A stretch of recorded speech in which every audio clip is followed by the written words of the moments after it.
Savez-vous que lorsque le couplage de vos batteries est mal réalisé, cela peut engendrer des conséquences telles que l'usure prématurée de certaines batteries. Cela peut engendrer des défaillances telles que certaines batteries pourront travailler plus que d'autres, certaines batteries seront défectueuses avant d'autres.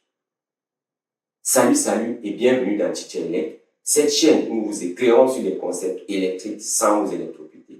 Dans cette vidéo, nous verrons comment coupler nos batteries de telle enseigne que toutes ces batteries travaillent de la même façon, reçoivent un courant équitable, que toutes ces batteries aient une durée de vie prolongée. Nous verrons tour à tour le montage série, le montage parallèle, le montage mixte. Restez scotchés jusqu'au bout, car ce que vous allez apprendre dans cette vidéo vous servira tout au long de votre carrière. Nous nous retrouvons derrière l'écran pour la suite.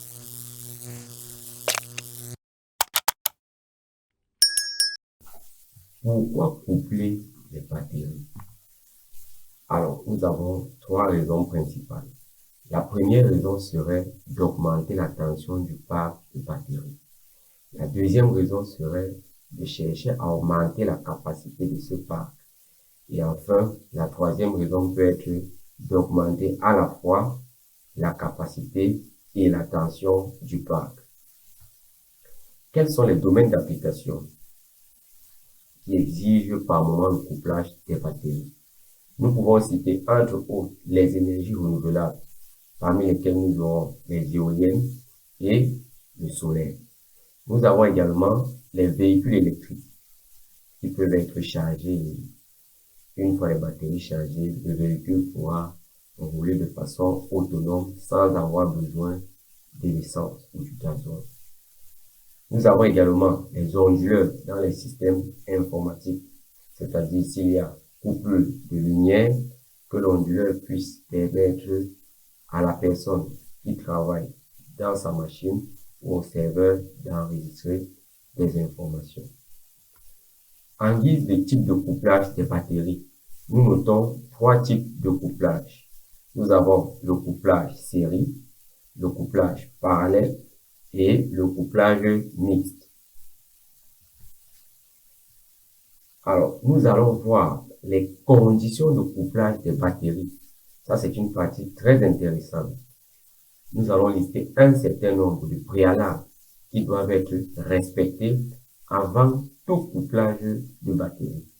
Le premier préalable, nous devons toujours utiliser les mêmes technologies de batterie. En d'autres termes, on ne doit jamais mélanger les technologies. En guise de technologie, nous avons la technologie au plomb massif, la technologie au gel, la technologie AGM et toutes les technologies lithium, à savoir le lithium fer phosphate, le lithium ion. On ne doit jamais coupler une batterie plomb acide avec une batterie gel. Non. Le couplage se fera toujours entre les batteries de même technologie. Le deuxième aspect, nos batteries devront avoir la même tension nominale. Ceci va nous garantir une charge et décharge uniforme et éviter les déséquilibres, soit lors de la charge ou lors de la décharge.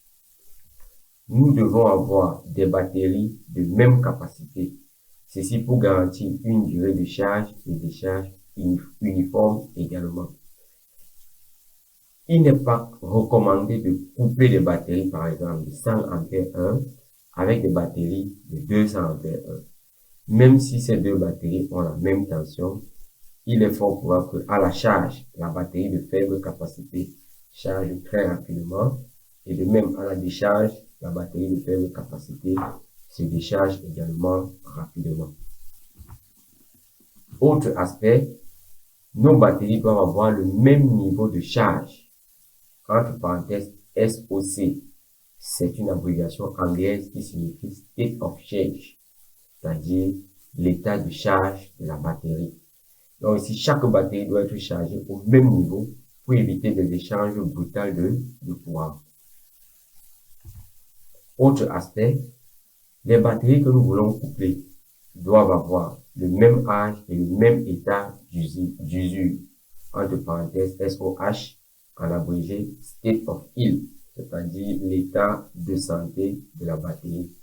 Ceci pour éviter les usures également accélérées. Autre aspect, le câblage doit être équilibré. En d'autres termes, tous les câbles de liaison, que ce soit les pompes ou les sorties, doivent avoir les mêmes longueurs, les mêmes sections, ceci nous permettant d'avoir un équilibrage de courant. C'est-à-dire, lorsqu'on fait un couplage de batterie, tous les câbles de liaison, en l'occurrence les pompes, doivent avoir la même longueur de câble et les deux câbles de sortie doivent également avoir la même longueur de câble. Nous terminons par une condition liée à la protection. Nous devons très souvent utiliser des fusibles ou des disjoncteurs pour chaque branche en parallèle. Nous devons utiliser un sectionneur pour les sorties principales, ceci permettant de faciliter l'entretien.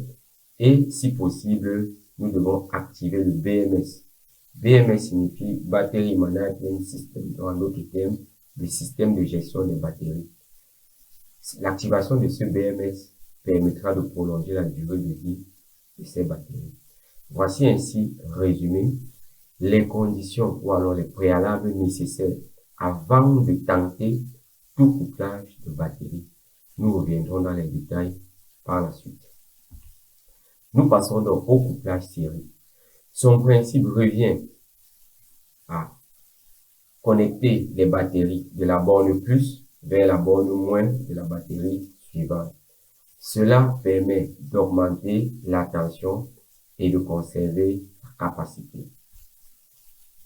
La tension en ce moment du parc, lorsque les batteries sont couplées en série, sera l'addition des tensions de toutes les batteries intervenant dans le parc.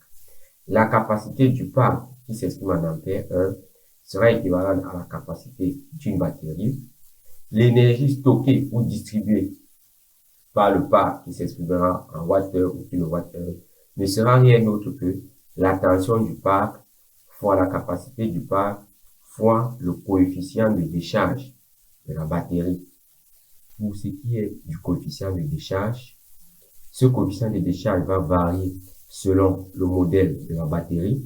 Nous pouvons avoir des batteries au lithium qui ont une profondeur de décharge qui peut aller jusqu'à 90%, tandis que pour les batteries au gel, la profondeur de décharge peut aller jusqu'à 50 à maximum 80%. En guise d'exemple du couplage de batteries en série, nous prenons l'exemple de deux batteries, chacune des batteries ayant 12 volts et 200 ampères. Comme on l'a dit, couper les batteries en série veut dire connecter la borne plus de la batterie précédente vers la borne moins de la batterie suivante. Ceci ainsi de suite. C'est ainsi que nous allons réaliser la connexion de la borne plus vers la borne moins. Par la suite, nous allons ressortir avec les deux bornes extrêmes, la borne moins et la borne plus. Nous obtenons donc un système de 24 volts parce que le couplage en série nécessite l'addition des tensions de toutes les batteries intervenant dans le parc. Nous aurons aussi 12 volts plus 12 volts, ceci nous donnera 24 volts. La capacité de ce parc sera 200 ampères heure, car comme nous l'avons dit, ça sera équivalent à la capacité d'une batterie. L'énergie stockée ou distribuée par ce parc ne sera rien d'autre que la tension 24 volts fois la capacité 200 ampères heure fois le coefficient de décharge. Ici, nous avons supposé que la batterie peut se décharger à 100%. Du coup, le coefficient de décharge ne sera rien d'autre que 1. Ceci nous permettra d'avoir une estimation de 4,8 kWh d'énergie stockée ou distribuée. Maintenant, les longueurs des câbles de sortie du côté de la borne moins et celles de sortie du côté de la borne plus doivent être identiques, doivent également être de même section. Le pont du plus de la batterie précédente vers le moins de la batterie suivante doit également être de même section que les deux câbles de sortie. Nous prenons un deuxième exemple. 4 batteries de 12 volts 200 ampères 1. Comme nous l'avons dit, le plus de la batterie précédente doit être connecté au moins de la batterie suivante, le plus précédent au moins suivant, le plus précédent au moins suivant. C'est ce que nous essayons de faire. Une fois réalisé, nous avons effectué un couplage série.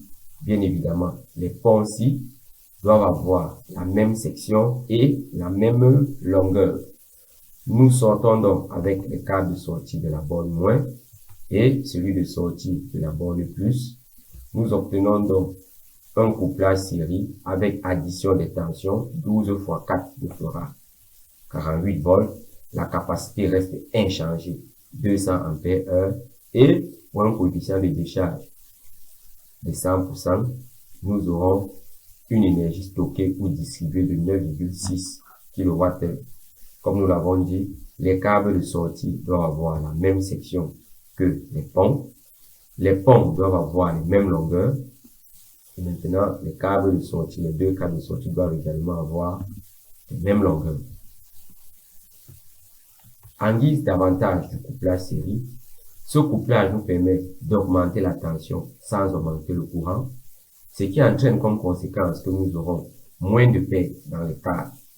Comme inconvénient de ce couplage, nous pouvons citer entre autres.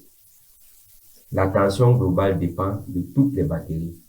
Si une batterie tombe en panne, tout le système est affecté, car ne l'oublions jamais, en courant continu, nous avons des équipements qui fonctionnent sous des tensions précises, soit du 12 volts, soit du 24, soit du 48, et ainsi de suite.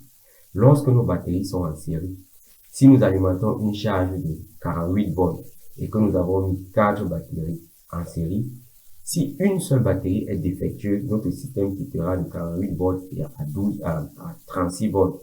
De ce fait, il sera impossible d'alimenter notre charge de 48 volts. Comme autre inconvénient, la capacité serait inchangée, car même si vous couplez une batterie en série, la capacité restera la capacité d'une batterie. Comme autre inconvénient, nous aurons la gestion complexe des charges et décharges. Pour pallier à cela, nous devons utiliser un BMS pour équilibrer les cellules. Nous avons dit que le BMS, c'est un système de gestion des batteries. Nous passons donc au couplage parallèle. L'idée du couplage parallèle, c'est de connecter les bornes plus ensemble, les bornes moins ensemble, et cela va nous permettre d'augmenter la capacité et la tension restera inchangée. La tension du parc sera bien évidemment la tension d'une batterie. La capacité du parc sera la somme des capacités de toutes les batteries intervenant dans le parc et l'énergie stockée ou distribuée conservera la même formule, tension du parc fois capacité du parc fois coefficient de décharge. En guise d'exemple, nous prenons deux batteries de 12 volts 200 ampères 1. La connexion parallèle voudrait que les bornes moins soient connectées entre elles et les bornes plus entre elles. C'est ce que nous faisons, le moins au moins, le plus au plus. Déjà, les longueurs et les sections de ces deux ponts pour les plus et les moins doivent être de même, c'est-à-dire de même section et de même longueur.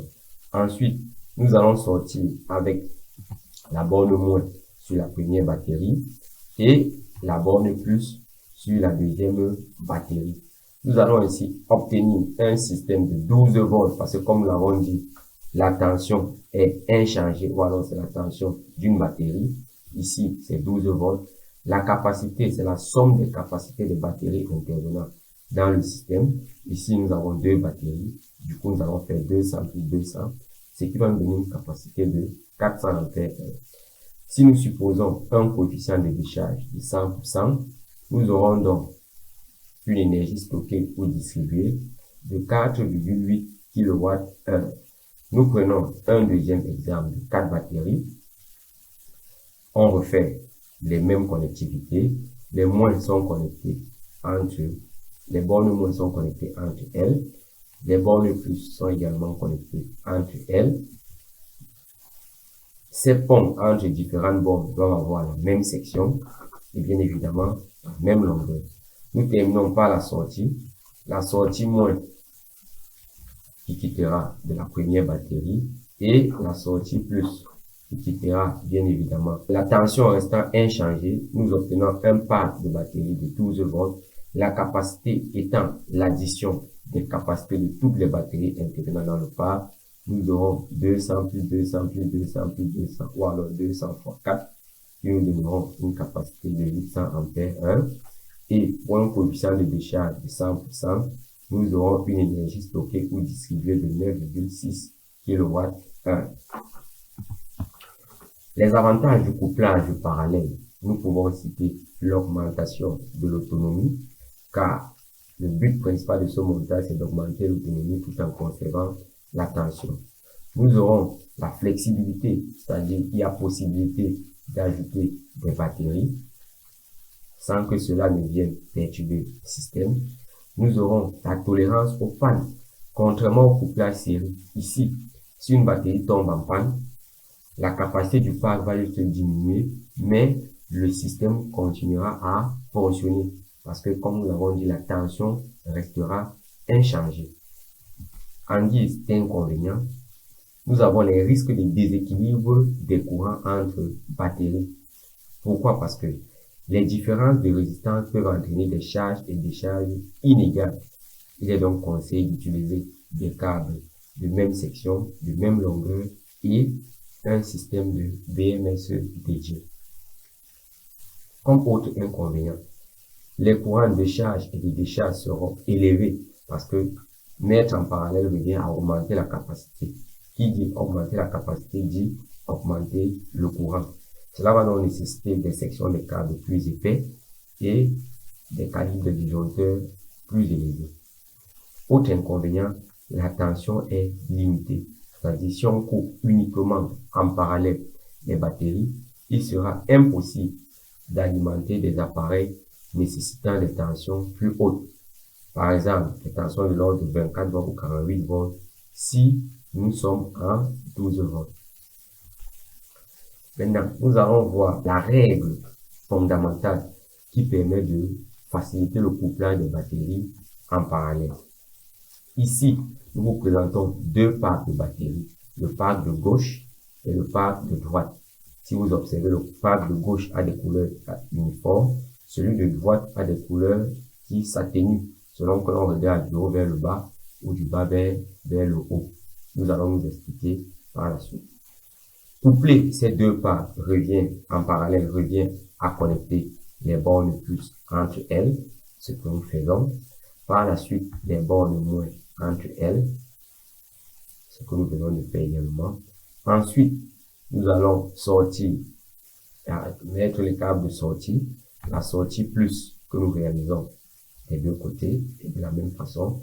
Maintenant, la sortie moins sera différente pour chacun des deux packs. Pour le premier pack, nous allons la sortir sur la dernière batterie du pack. Et pour le deuxième pack, nous allons la sortir sur la première batterie du pack. Nous allons donc observer que si nous voulons respecter la règle d'or de connexion en parallèle des batteries, qui voudrait que pour connecter correctement plusieurs batteries en parallèle, vous devez faire en sorte que le trajet total du courant entrant et sortant de chaque batterie soit de même longueur. Vous avez bien suivi. Le couplage en parallèle de batteries exige que le trajet du courant entrant et sortant de chaque batterie soit de même longueur. Nous allons donc ensemble analyser le couplage de ces deux packs et allons voir quel est celui qui respecte la règle d'or. Prenons ce premier pack. Le courant entrant dans la batterie 1, c'est-à-dire la batterie la plus haute, parcourt ce trajet uniquement. Et le courant sortant, ici, va parcourir ce trajet-ci, il passe par ce pont, par celui-ci, et il ressort par la sortie moins. Nous tenons déjà à spécifier que cette sortie moins a la même longueur et la même section que cette sortie plus. Les pompes ont les mêmes longueurs et les mêmes sections. Ceci est équivalent des deux côtés. Quand nous évaluons donc le trajet aller-retour d'entrée et de sortie sur cette batterie, nous voyons qu'à l'entrée, le courant entre par cette longueur-ci, qui est l'équivalent de cette longueur-ci. Mais pour sortir, il parcourt un anneau, deux anneaux, trois anneaux, plus cette longueur. Donc, sur cette batterie, le trajet parcouru par le courant entrant et sortant sera la longueur ici fois 2, car c'est la même ici, plus la longueur de 3 anneaux. Venons analyser pour cette deuxième batterie. Ici, le courant entrant va parcourir cette longueur plus un anneau. Le courant sortant va parcourir un anneau, deux anneaux, plus cette longueur. Le trajet total sera donc l'anneau-ci, plus le deuxième, plus le troisième, plus cette longueur-ci et cette autre. Nous voyons donc que ce soit la batterie 1 ou la batterie 2, chacune des batteries parcourt les longueurs de sortie fois 2, car celle-ci et celle-ci étant la même, plus la longueur de 3 anneaux. Même si nous venons analyser la dernière batterie, nous voyons que l'entrée du courant se fera par cette longueur-ci suivie de 3 anneaux. Et la sortie se fera direct. Donc nous aurons toujours 3 anneaux plus la longueur fois 2, équivalente à la longueur d'une sortie. Donc à travers cette façon de coupler les batteries, nous voyons très bien que le trajet du courant entrant et sortant reste le même pour chaque batterie. Venons faire le même travail sur ce pack.